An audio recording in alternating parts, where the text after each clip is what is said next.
Ma'am, good morning from Bumbu Radyo Balay.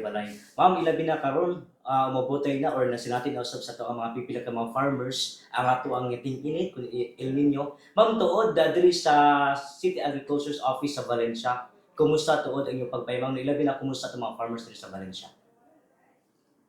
Okay, may buntag sa tanan nga mga naka-view karon or naminaw sa programa sa Radyo Bumbo. Una sa tanan, dako ako ang pagpasalamat nini nga kahigayunan nga gihatag niining Radyo Bumbo aron nga mapaabot nato nga na kaninyo ang kasamtangan nga sitwasyon or umaabot nga sitwasyon sa ato ang agricultural production.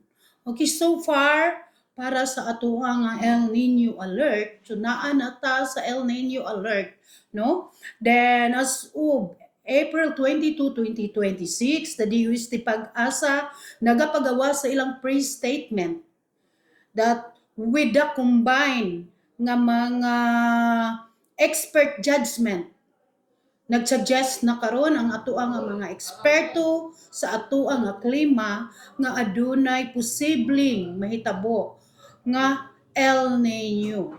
So sa base sa ilang nga combined nga mga judgment, mga 79% na ang chances nga adunay mahitabo nga El Nino dinhi sa nasod Pilipinas.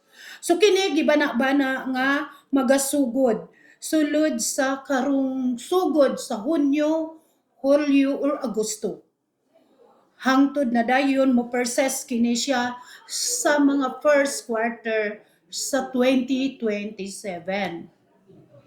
So dili buot ipasabot nga mag El Nino wala nay ulan. Pero ang mahitabo niini ang kasamtangan nga frequency sa pag-ulan karon ting ulan naman gyud Mayo is medyo makulangan. Moridos, so more ang dry kaysa sa wet or more ang walay ulan kaysa sa naay ulan.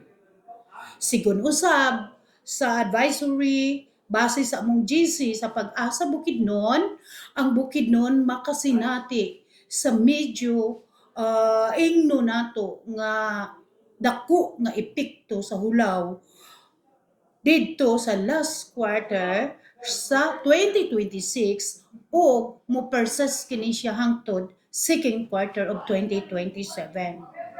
So kung pananglitan nga dili gyud siya matabang sa atong ampo o mo persist jud ang mao nga gi-forecast nga El Nino, adunay sa ka-cropping nga maglisod gayud og pananom kita nga mga mag-uuma.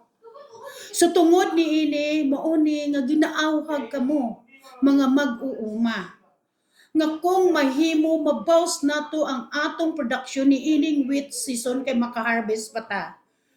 So kung tingali nag-harvest ta sa miagi og 4 toneladas lang, kung kaya nato himuon nga size or city toneladas, himuon nato kana kay may na lang nga aduna kitay mapundo sa panahon nga dili kita makatanom or maka-harvest.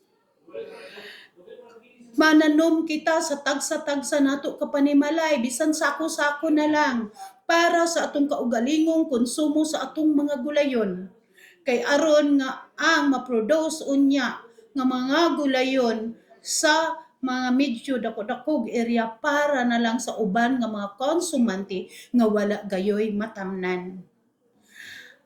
Kampanya pa nato, mentras makatanom pa kita, magtanom kitag mga laggutmon sa kilid sa atoang mga kaumahan.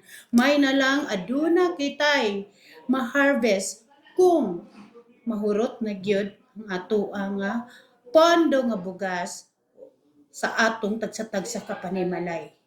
Giawhag usab nako ang mga mag-uuma sa palay ug mais. Kung maka-harvest na kita ni ining wheat season, pagbilin kamo og igo-igo nga pondo para sa inyong pamilya ug unya kung sobra pa mapaambit sa inyong kasilinganan. Pwede na to i-heckling ang uban nga mga panginahanglanon.